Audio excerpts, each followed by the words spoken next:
Jug Dealers, we're the podcast you need in your feed. Teaching the game like you never seen. Jared, Gabe, Rambo, true OGs. Masters of the growth, set your mind free. From Denver, Colorado, where the data's green. We set the data points for the SOPs. Jug Dealers Podcast, yes indeed.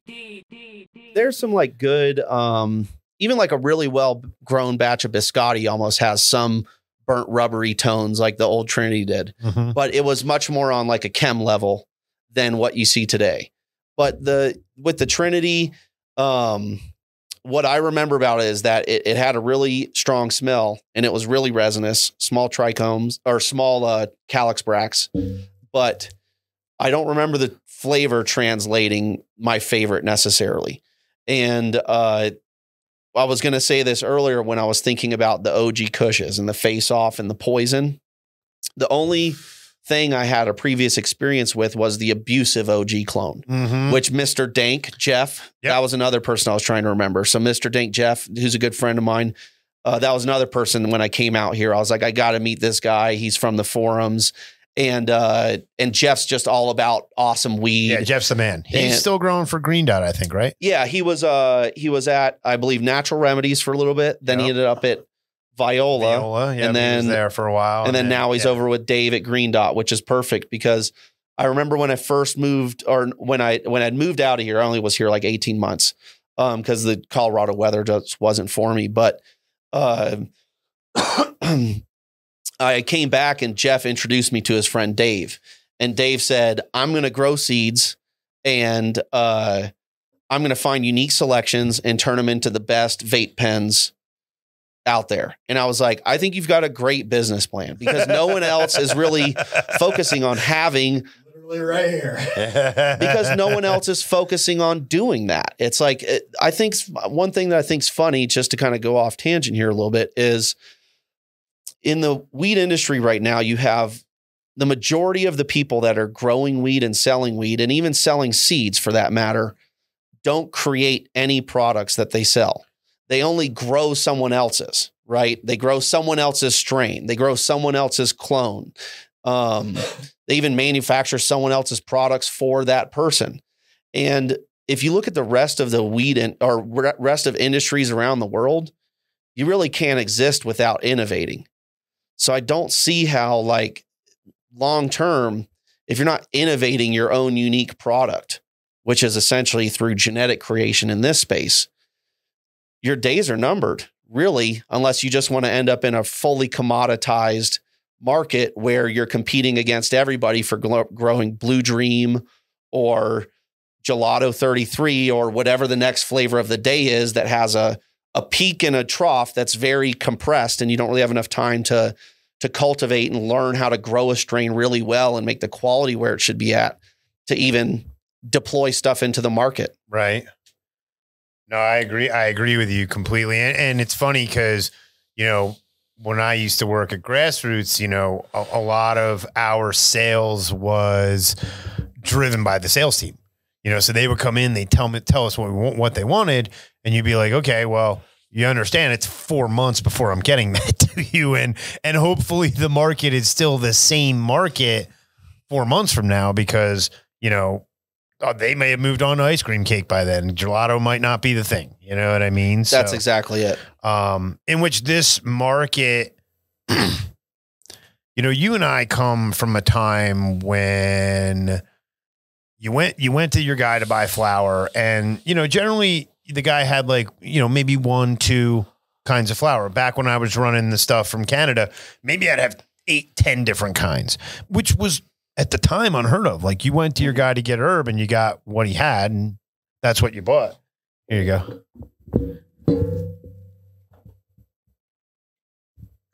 But it's definitely, you know, now being able to go in and be like, oh, I want one that tastes like gas, or tastes like cake, or tastes like cherries, or tastes like whatever.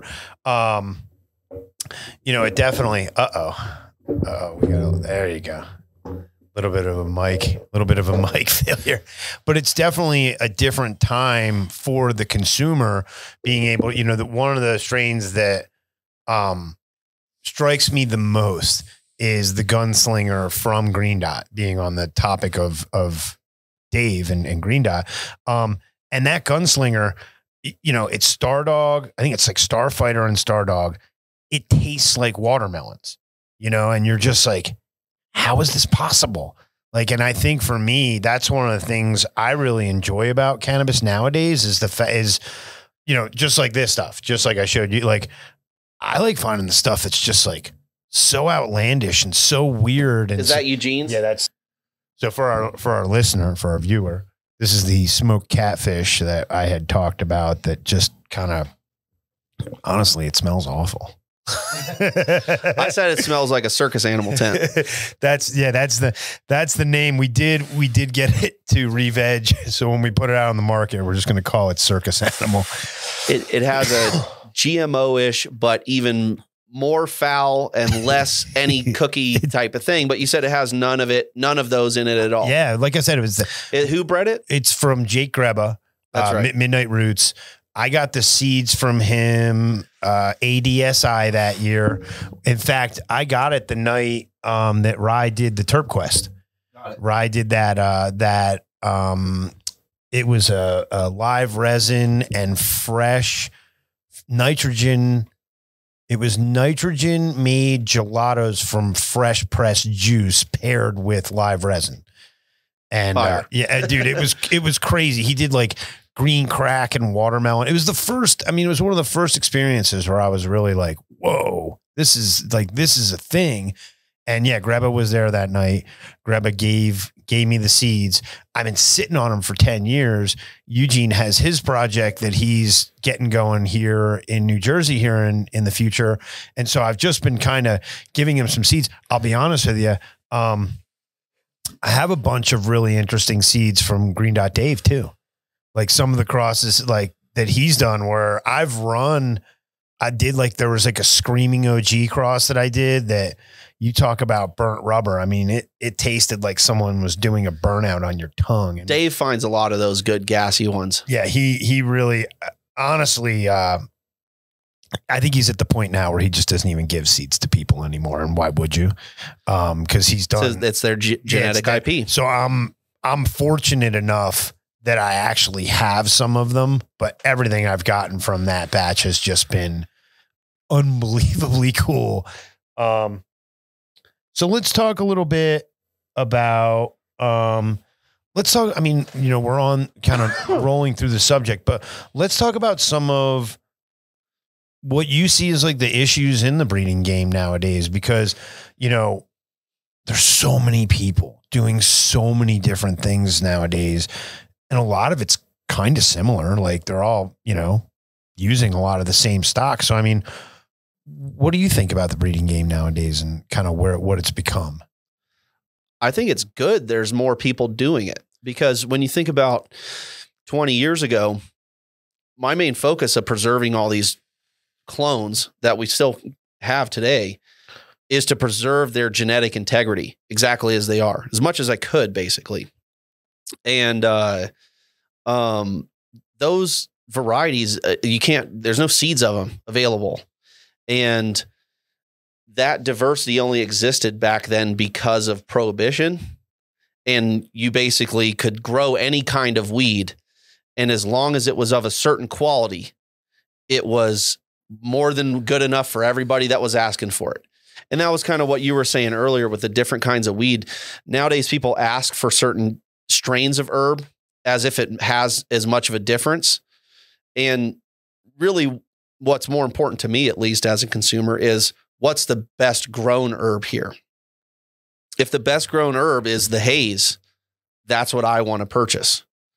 The strain is less consequential as long as all the strains are of a certain caliber. Yep. Of course, I'm not going to want like a super bland skunk number 1 pheno, even that if that's the best grown, I'll take some like pretty good grown OG over a bland strain grown really well, of course. But I mean, all things being equal, like a really nice, Amnesia haze, a really nice OG, a really nice sour diesel, or a really nice this, if they're all the same, I want the one that's the best representation of that strain. And that's what I'm going to purchase. I'm not as concerned with the type of weed. I forget how I got on that tangent though. I mean, it's interesting because. Oh, you're asking me about the breeding scene. Yeah. Right. And so I think it's good that there's more people doing work today because everybody had such a very small amount of varieties that we had access to so long ago. Almost everybody was, if you didn't get a good clone that was rare, you had to get one that was that you could purchase online or from Amsterdam. And that was all pretty much the same stuff. And now there's so many people doing it that we could theoretically have a much wider range of genetics. I think there is a wider range of genetics available today than there used to be. Who knows what the quality difference is between that or other. But the problem is you've got so many people trying to do the same thing that the diversity that we could have, we're not seeing. Right. And I guess that would be my question is you got to figure there's a lot of fem gear out there in the backgrounds of some of this stuff. So how does that affect the overall end product, I guess? I don't think there's anything like necessarily wrong with fem breeding. I think the main, not just necessarily issue, but I think the important thing about preserving male genetics in some lines and some of the work you're doing is to preserve the diversity, because there may be certain genes that come from males, the X chromosome on a male or the X side of a male plant that are either non-dominant or dominant that are desirable. Mm-hmm. And when you use only femmes, maybe those set of genes just aren't turned on very often in female plants, but in a good male, they're very common. And you want those genes for your progeny, for your female progeny. And I think just only using the dominant traits and only XX female only type plants, you're losing some of the diversity that may exist on the X side of your male plants that still contributes to all its female progeny. Gotcha. Do you personally use multiple males? I know I've talked to other people about using, a couple males on a pollination. What's your philosophy on that?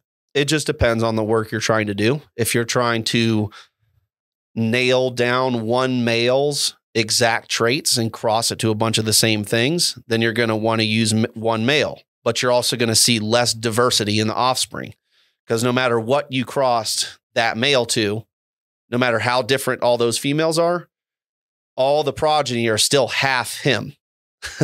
So it's gotcha. Yep. Okay. So you're not going to see a lot of variation to a certain degree, because even though it's, X male crossed with, Super Silver Haze and X male crossed with Bubba Kush, all those progeny are still half him. Yeah. No, understood. Yeah. Yeah. When you say it like that, it's actually quite easy to understand. Well, and then when you think about it, when you've popped seeds, you've probably experienced this.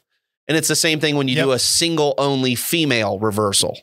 You're going to see less variation in the seeds just because of that. So when you use like 5 males, let's say, for example, you're not only increasing the range of what those males' dominant traits are that they contribute to the offspring, but you're also creating variation that exists with each of the different females that you're crossing to. So you're probably, if you're looking for sport plants, like something unique, using 5 males is probably a more effective way to do it, unless you have enough space to pollinate them all separately and then run the progeny separately. Mm-hmm. Does that make sense? Because 100%. It may be male number 1 crossed with Super Silver that makes the best progeny, but it's male number 3 crossed with Bubba Kush that makes the best progeny. Understood. So if you want to if you use 5 males, let's say all at the same time, you're just like mixing all those results together, but at least it gets you there faster. Right. The only other option is to like take all 5 males, pollinate them all onto the all same females individually, and then run all those in comparison so that you would know male 3 with Bubba is the best and male 1 with super silver is the best. Understood. No, understood. Otherwise, when you grow the 5 males all mixed together, you're just kind of, I don't know which male it came from, but this was the combo, and I'm glad I have it. And for most people who are just trying to find a good female plant, that's probably the most effective route. So you and I had a discussion quite a long time ago, where I know you had discussed looking towards the future. You felt like a lot of people were going to be going more of a mainstream route where they'd be getting, clones from like a clone supplier, the way a lot of, if you look at strawberries and all kinds of other commodities, people just, they don't, there's no seeds. They just buy starts. Do you still think that's a big future of cannabis as far as people? I think it's already happening for sure. Yeah.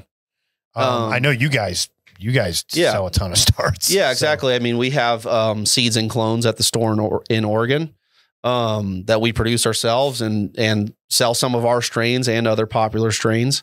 And that's, there's more clone sales than there is seeds because people are getting guaranteed results. The plant's already growing and the results of that plant are known. They know what the product is they're going to get. And so it just makes a lot of sense. And then when you look at a lot of the seed banks online and seed producers that are all starting to offer clones, 100%, they're making selections and offering clones. Now, is that good or bad? I think that's probably not great for the diversity, like we were talking about earlier. Because again, now everybody's just buying clones from the same breeders. Because at least when you bought seeds, if a breeder sells 1,000 seeds and all those people grow them and then make hybrids with those, there's a lot of variation. A lot of which could be really awesome. If those 1,000 people all buy the same clone from that same breeder and then breed those together, the results are going to be nearly indistinguishable unless they're pollinating plants they selected. If it's not, then you have indistinguishable results from every single person because they all bought a Rainbow Belts number 20 clone and crossed it to all the same other clones publicly available. And so there's no difference if you reversed Rainbow Belts 20 and I reversed it and crossed it to the same OG Kush clone. We made the same seeds. In my opinion, it's just making seeds. You're just replicating something. The real breeding, in my opinion, comes once you've made selections and someone else can't recreate your work. And that's where you've actually enacted a change on the progeny through your selection of one parent really is all that's required. And you've effectively changed the direction of that seed line, the results of it. And in a lot of cases, the work will probably come out better than what you started with too. No, I think because all of it is it's all in the selection. I think that's one of the things that you've said to me in the past that actually has always resonated is, what's the point in doing work where you're recreating someone else's work where, like you said, everything you're doing, go ahead, try and make Dosey, try and make all these other things good luck. Well, they can go get the same clones, cross it with another male, recreate the process, but it's not going to come out the same. Mm-hmm. It's genetically impossible. I can't pop 1,000 seeds and get 2 of the exact same plants genetically. And they'll never produce the exact same progeny in particular. Even if they're indistinguishable somewhat from the flower perspective, when I hybridize those, the next generation, you'll see the difference. 100%. And I've grown, you're one of the few breeders that actually puts down a lot of your own seed. I think one of the things we see nowadays is there aren't a ton of breeders who go and drop 1,000, 2,000 of their own seeds to see what it actually does. So, I mean, that's definitely something that you do where you're like, hey, let's run it. Let's see what we're looking for. Where do you see this all going? I mean, where do you see the future of cannabis in, let's say, 10 years? Do you see the landscape looking like it does now? Or do you think, what are your thoughts? I think it's becoming evident, just with how each legal state is going.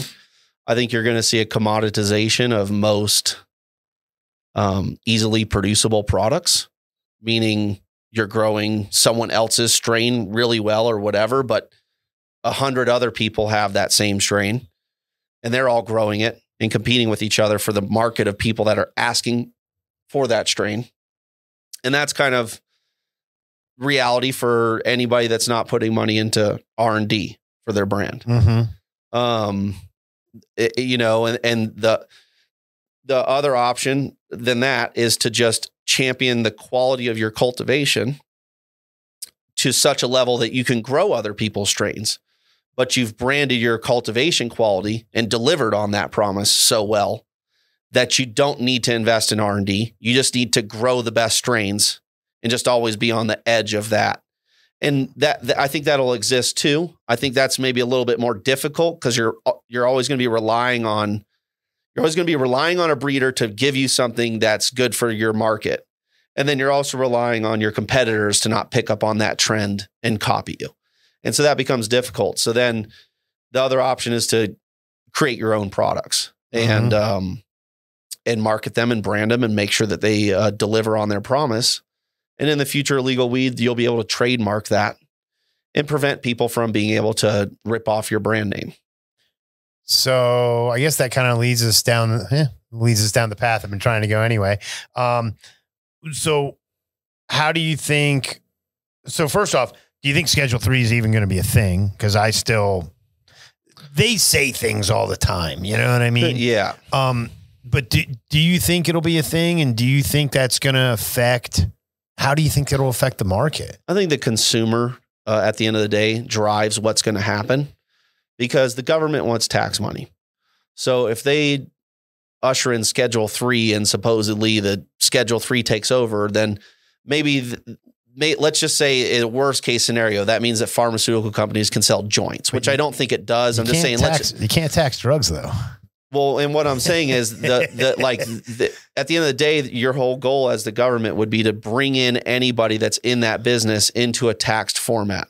So I don't think their intention with Schedule 3 is to get rid of the tax revenue that's being created by legal cannabis, which is essentially, drug abuse, right? Which is just like drinking alcohol, drug abuse. I mean that in the best way possible, but that is what it is from a public health perspective, just keeping it real, of the government, right? And so their main goal is to just tax it because it's a sin tax essentially, and it's going to exist with or without them taxing it. So, Schedule 3, I think, is really just a way for them to open the door for pharmaceutical companies to create and patent formulations for specific illnesses. You don't think it'll affect, do you think you'll start seeing patenting of genetics as well with it? Well, at the end of the day, for patenting of genetics, you still need to, like, a patent and a trademark are two totally different things, right? Even though they're same office at the government. And the patent is more for a process or an application and for a specific use. The trademark is for the name pretty much. Exactly. And I think generally speaking, I don't think Coca-Cola really cares if other people know how they make soda. They just want to make sure they can't put Coca-Cola on the can. It could taste like Coca-Cola, but if it doesn't say Coke on the can, no one cares. And I think that's, at the end of the day, from the consumer perspective of the same thing as alcohol or wine and the brand values there, the same principles would apply to the consumer. Now that being said, how do you think, like, where do you see the future of extracts in the same respect? Because that, it kind of goes through a process. So I think extracts, again, it's going to be, look at BHO. I don't think it's going to be any different with rosin, considering it's being industrialized right now. You think they'll have some more, I assume, like more testing it'll have to go through, maybe more stringent process? Testing. I mean, I think it's already pretty tested. And I think with water hash that's pressed into rosin, it has so little oxidation and it's like frozen essentially from harvest and then you're washing it in water and then freeze drying it where it's under vacuum.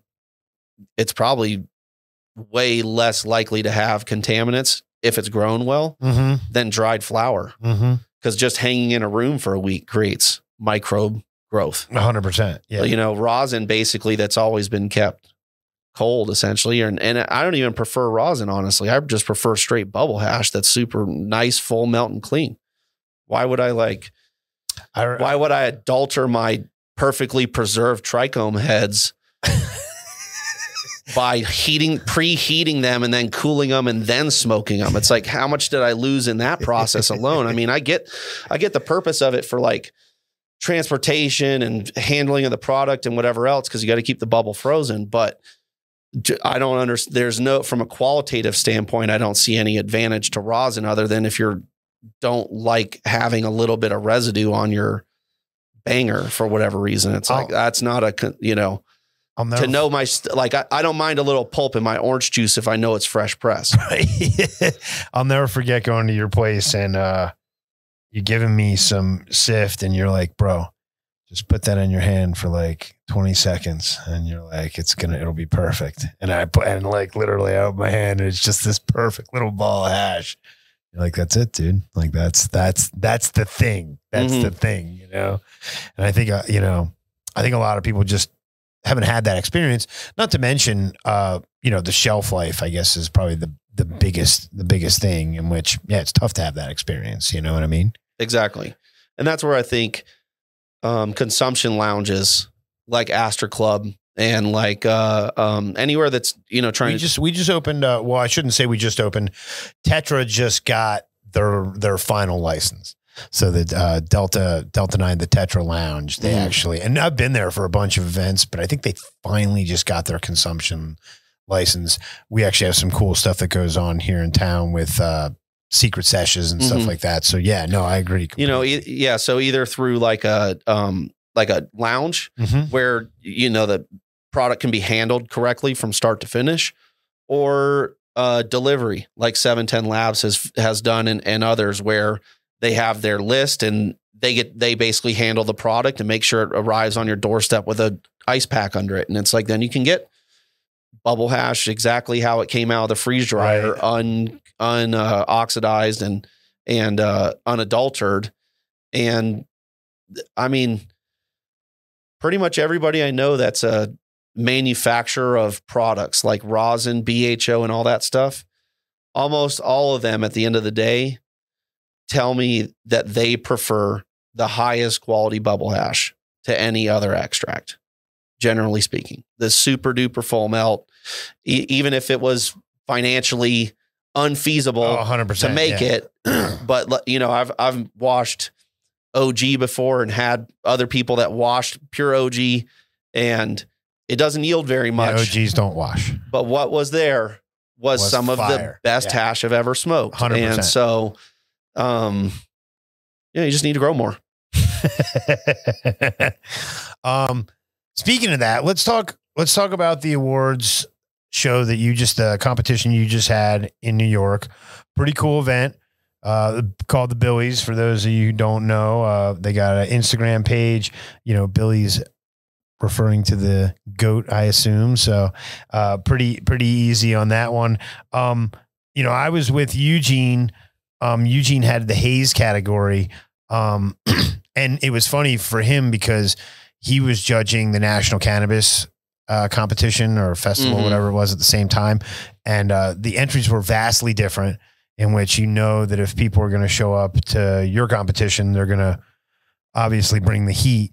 But let's talk about that event a little bit, because I'll be honest with you, it was really refreshing to see, because the thing I think that stood out to us the most was that it was a real culture event, which I feel like the industry has just kind of lacked for a little while, for a couple years, you know what I mean? And so how'd you come up with it? What was and honestly, surprising to me, why New York? I think it's obvious after the fact, but at first, when you first put up the thing, I was like, oh, they opened a new Astor Club in LA. You must be having it in LA. And then I looked and I'm like, no, that's in New York. All right.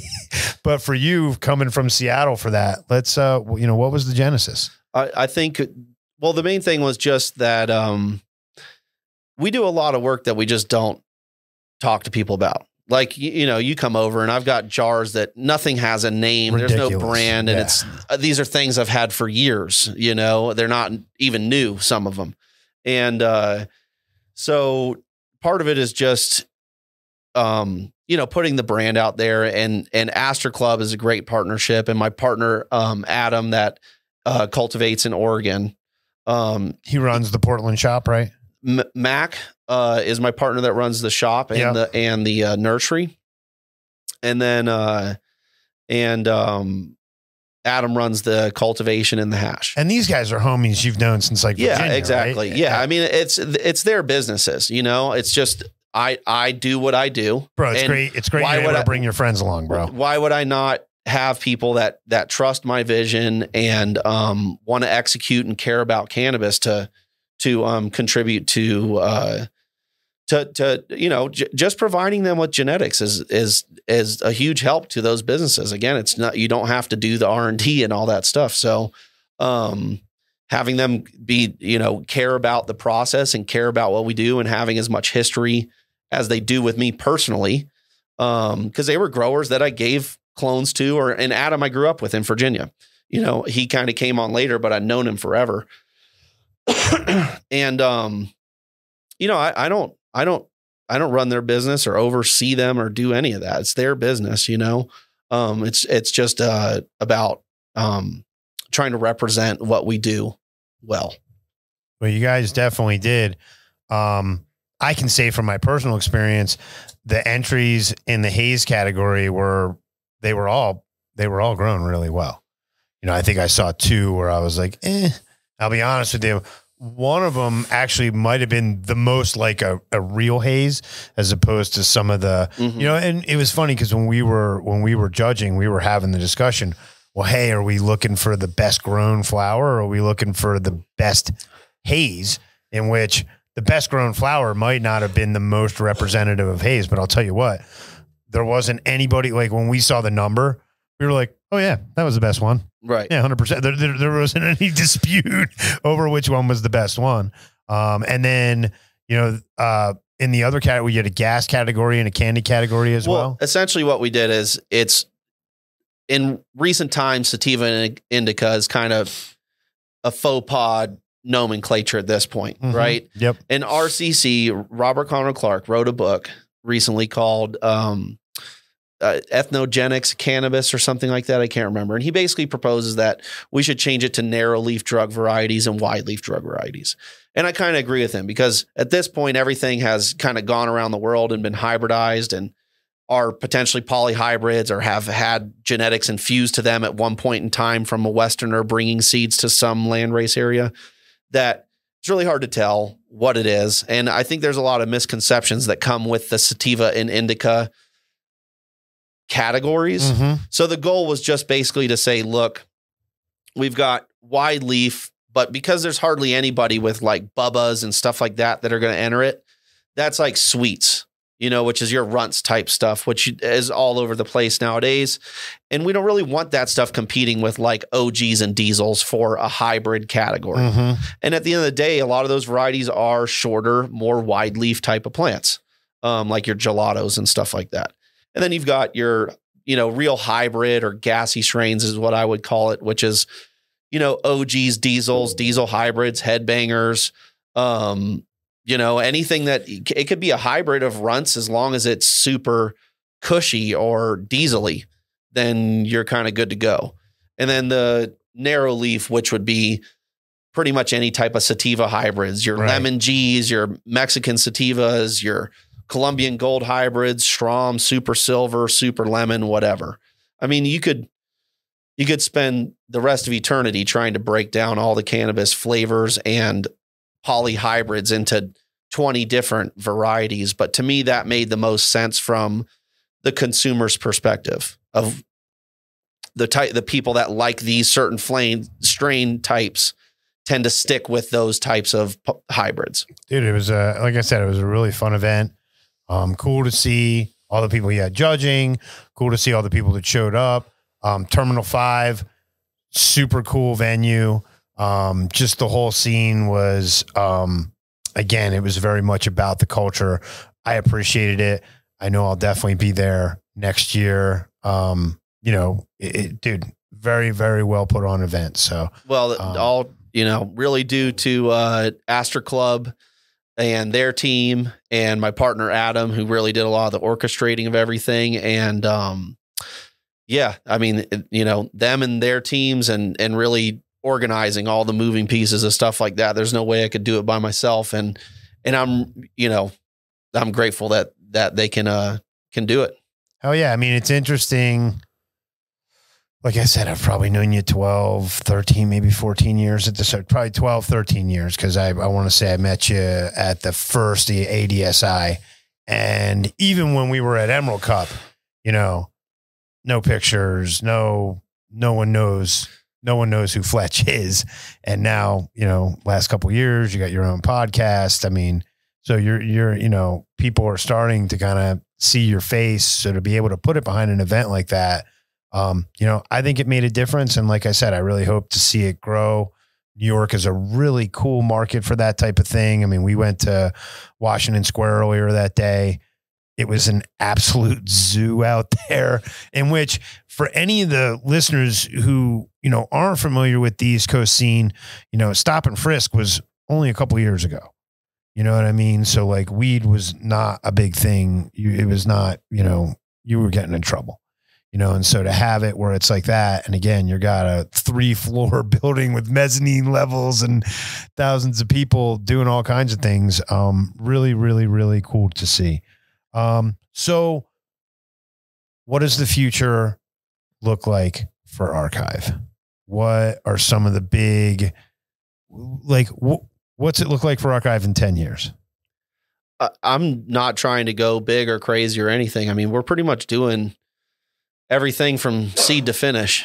And so I think just getting better at what we do, getting our product into more people's hands to see and smoke and you guys are everywhere, bro. And so I think that's all it is I'm not trying to be the biggest or the baddest or any of that, because it's really hard to staff cannabis businesses in general, especially when you're focusing on quality, because it takes a really high level of experience, a very intuitive person, and to be also very intelligent, and then also be willing to come in on Sunday at 3 a.m.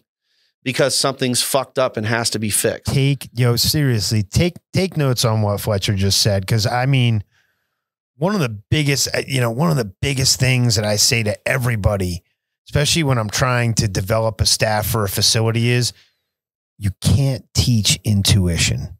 You can't teach it to people. Like, you can give them the tips but you can't make someone go into a room and, I went into a grow in Michigan once and they were having these issues, and I pick up the plants and I knock the pot off, and I go and smell the soil. The head grower looks at me, he goes, "What are you doing?"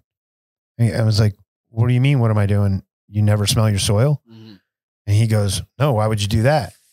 And I'm looking at him, I'm like, why the fuck are you a head grower? You ever smelled a rotten root system? This is, and when I walk into a room, it was funny because guys would always make fun of me. I'd walk in with my hands up, and the first thing I'm doing is smelling and feeling the humidity. And it's just something like, I can smell as soon as I walk in a room, I can smell if there's a problem. Yeah. And it's just something that, again, intuition is, we can develop all the SOPs in the world.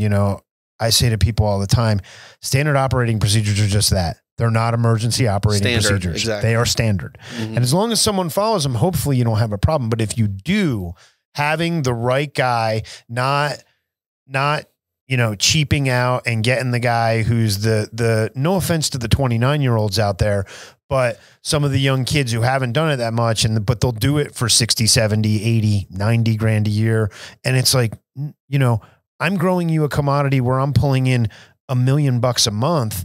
Don't tell me that job is worth $80,000 a year. And that's where people cut corners, and then they have a problem. And then when they have a problem, really all you need is one bad room, and whatever you were going to pay the guy that was more money just cost you. Well, I think a lot of investors don't realize this, but if you have a large cannabis facility with, let's say, a 25% margin of profit at the end of the day. Well, you're getting what, 5 cycles in a year? So those are each 20% of your revenue. So one bad cycle cumulatively throughout all your lights is essentially all of your profit margin on such a business. And if you're a commoditized cannabis business where you're just selling bulk THC or whatever it is, and especially if you're going indoor. Now, this is a little bit different if you're talking greenhouses and outdoor, where you have a much lower cost of inputs and the cost of operation. But you know, one, just like regular farmers, it's easy to lose your ass with one bad season. 100%. Yeah. And unlike those farmers, we're not subsidized. That's exactly you know what I mean? So that's a big difference. So completely shifting gears, what are some of your other interests outside of cannabis? Growing plants? No, I got some property and I'm cleaning it up and getting it all organized so that I can plant about 20 acres of seeds of every plant you could probably think of. You had told me at one point that, you know, archive didn't just mean cannabis, it meant all kinds of plants. Yeah. It doesn't mean I'll be successful growing seeds of anything else necessarily, but that's what I like doing is I like to create a hybrid of things, look at the results, recreate them or hybridize again, and then hopefully you find something cool. Have you, I guess I'm assuming you're into reaching here, but I'm assuming you've read a bit about Nikolai Vavilov. I haven't. You haven't? Mm-hmm. He was, Nikolai Vavilov and Trofim Lashenko were 2 Russian kind of geneticists who, I think Vavilov came up with the vernalization of seeds. Mm-hmm. So basically like freezing them to give them more vigor. In fact, this actually leads into a question I was going to ask you. I had talked to Nick, Phenotype Farmer out in Michigan, and he had said, you know, a tip that he uses, everybody tune in for this. And I'm going to ask Fletcher his opinion as what he does. But one thing he does is he actually soaks the seeds and then he freezes them overnight. And then after, if they're old seeds, if we're talking 10, 15-year-old seeds, and then after he freezes them overnight, the next day he pops them and he gets a really good success rate. But he says the freezing of them actually kind of helps the water penetrate that outer shell and get into the center. So, in which, when he said it to me, I said, "Hey, that's something that Nikolai Vavilov had done back in the 19-teens, I think." But I was wondering if you had any tips for our listeners as far as, "Hey, I got this pack of seeds that my dad gave me back in 2005." Yeah. What would you do to crack something like that? At this point, I think the best thing to do would be to take it to a tissue culture lab. I think they're prevalent enough at this point that if it is really something that came from special herb or the genetics are worth preserving or whatever, it probably would be worth the money to try to extract the germplasm and put it into culture. What's the oldest seed that you've cracked? Let me think. Because I know you said you have a whole freezer full of seeds. Yeah, but those are all mostly stuff I've made. Right. The oldest seeds I have are from like the 70s, which are the Colombian seeds that made Shroom that I got from Shroomy. Oh, wow. But I tried popping those in 2004 and none of them germinated. So do you have any plans? They've been in the freezer since then. You're going to tissue culture them at some point? Ideally, yeah, but I have my doubts there's anything preservable there. That's crazy. The oldest seeds I've popped and had success would have been probably from like the mid 90s when I first started growing. Probably like you asked me earlier what the first hybrid I made was, and it was a project with a friend of mine in Portland, and he had a NL5 Haze F2 that he had made. And he popped those, found a male. I took the Malawi clone down to him. He popped the seeds. And then he grew them out, and then we made selections from them. That was like the first breeding project I was involved in. Yeah, I mean, I forget what the question was. Well, dude, it has been an unbelievable pleasure having you on the show today.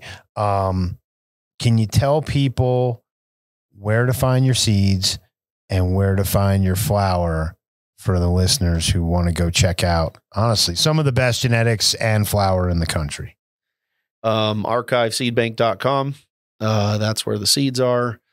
The shop in Portland is in Southeast Portland off of Foster Road.